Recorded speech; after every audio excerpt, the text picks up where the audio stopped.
driving force, right? Because if you're hyperventilating, if you pass out, breathe in through your nose and out through your mouth. Do it with me, right? Execution chambers have heard it all. Prayers, screams, silence. But some last wishes were so bizarre, they left even hardened prison guards unsettled. From voodoo rituals, to twisted humor, to inmates demanding their own deaths. These are the most disturbing final requests ever made on death row. If a person does what I've done, they should be executed, bottom line. June 26, 1990. Huntsville Unit, Texas. James Edward Smith walked into the death chamber with a strange request still hanging in the air. When offered his last meal, he didn't ask for fried chicken or a T-bone steak or anything a prison chef might be used to cooking. He asked for something no one expected. Not a dish, not even food. Smith demanded dirt, not soil scooped from outside the prison walls. He wanted rayunda, a special clay used in voodoo rituals. To Smith, it wasn't a meal, it was salvation, a ritual he believed would guide his soul safely into the afterlife. The request unsettled prison staff. Food services refused, citing health codes.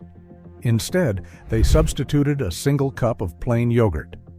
Guards later said Smith sat staring at it like a cruel joke.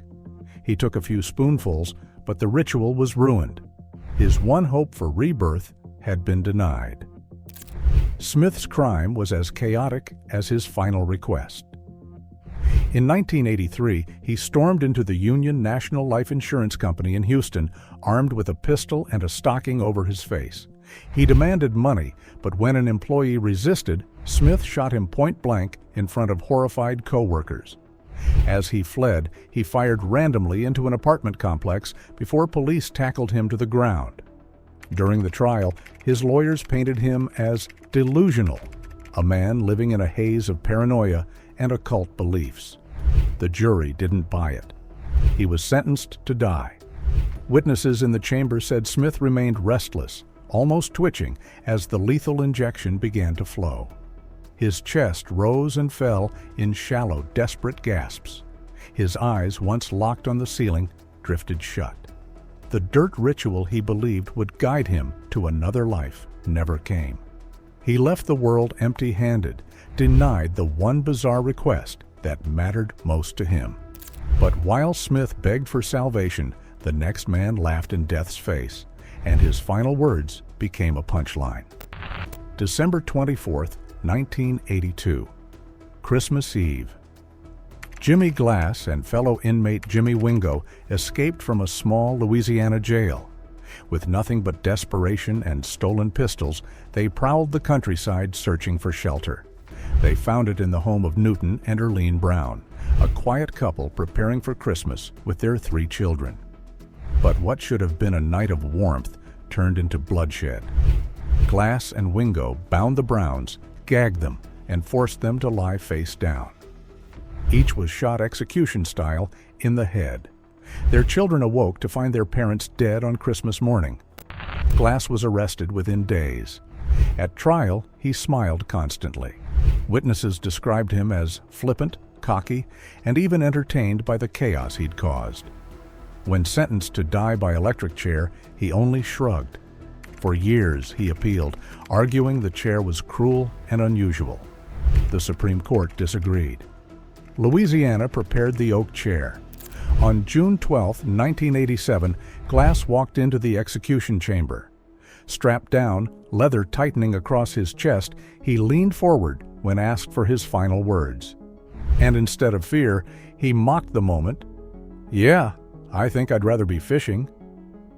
The warden gave the signal. A jolt of 2,000 volts ripped through his body. His back arched violently, his fists clenched so hard his fingernails cut into his palms. Smoke rose from beneath the hood as the smell of burning flesh spread across the chamber. Glass joked about fishing, but his final trip was into fire. If this has you hooked, make sure to like and subscribe, and don't move just yet. The next killers didn't just face death, they demanded it. 1958, Oklahoma. James French was convicted of murdering a hitchhiker. The jury spared his life, giving him life in prison. But French wanted no part of it. He demanded death. When governors, judges, and lawyers ignored his letters begging for the chair, French decided to force their hand. In 1961, he strangled his cellmate, Eddie Lee Shelton, with a towel. Not out of anger, not out of passion, but simply to guarantee his own execution. In court, French bragged about the murder. "If you don't kill me," he told the jury, "I'll kill again." By 1966, Oklahoma had grown tired of his theatrics. He got what he wanted. On August 10th, French walked calmly to the electric chair. Reporters packed the room, hungry for his last words. French smiled. "How's this for your headline? French fries." Gasps, nervous laughter. Then the switch was thrown. His body jolted violently, straps straining against the chair. Smoke curled from the hood, the stench of scorched hair filling the air. French's smirk died with him, but his dark humor lived on in newspapers nationwide. Unlike most prisoners who fought for life, French fought for death and won. But the next killer wasn't chasing death. He was running from his own family. April 9th, 1997. Houston, Texas. Police responding to a 911 call discovered a scene of horror inside a small apartment. Sharon Jackson and her two daughters, Sunny, 14, and Erica, 17, were strangled to death. The killer was Sharon's husband, James Lewis Jackson. The motive chilled prosecutors. Sharon had threatened to leave him. The girls sided with their mother. In a rage, Jackson snapped. He strangled Sunny first, then Erica, despite her desperate pleas. When Sharon came home, he killed her the same way. Jackson confessed with eerie calm, describing the murders as if reading a shopping list. The jury sentenced him to die. February 7th, 2007, Huntsville, Texas. Witnesses said Jackson looked energized, almost cheerful, as he entered the chamber. Smiling widely, he turned to the warden and laughed. "Warden, murder me. I'm ready to roll. Time to get this party started." The chemicals hit. His body stiffened, his eyes rolled back, and his chest heaved. Within moments, his grin collapsed into slack stillness. The party ended in silence, leaving 3 graves behind. But if Jackson was arrogant in death, the next man was furious. He didn't fear the noose, he dared it to come faster. Carl Panzram may have been the most violent man ever executed in America. Born in 1891 and raised in brutal reform schools, Panzram became a hardened drifter consumed by rage. He burglarized homes, burned buildings, raped men, and claimed at least 21 murders. He wrote from prison with chilling defiance, "For all these things, I am not the least bit sorry." While serving time in Washington, D.C., he murdered a foreman with an iron bar. It sealed his fate. In 1930, he was sentenced to hang. September 5th. The gallows. Activists begged for mercy, but Panzram spat in their faces. He wanted no mercy, only death, and quickly. As guards fumbled with the ropes, he snarled his last words. "Hurry it up, you bastards! I could kill 10 men while you're screwing around."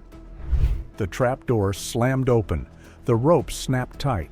His body thrashed violently, then went still. Witnesses swore his words lingered in the air long after his corpse was cut down. Carl Panzram lived by violence and demanded to die in violence. His last curse on the world wasn't regret, but impatience. For some men, death wasn't an ending. It was a performance, a final act meant to disturb, amuse, or curse the world they left behind. But tell me, if you were staring down your execution, what would your last words be? Let us know your thoughts down below, and as always, we'll see you in the next one.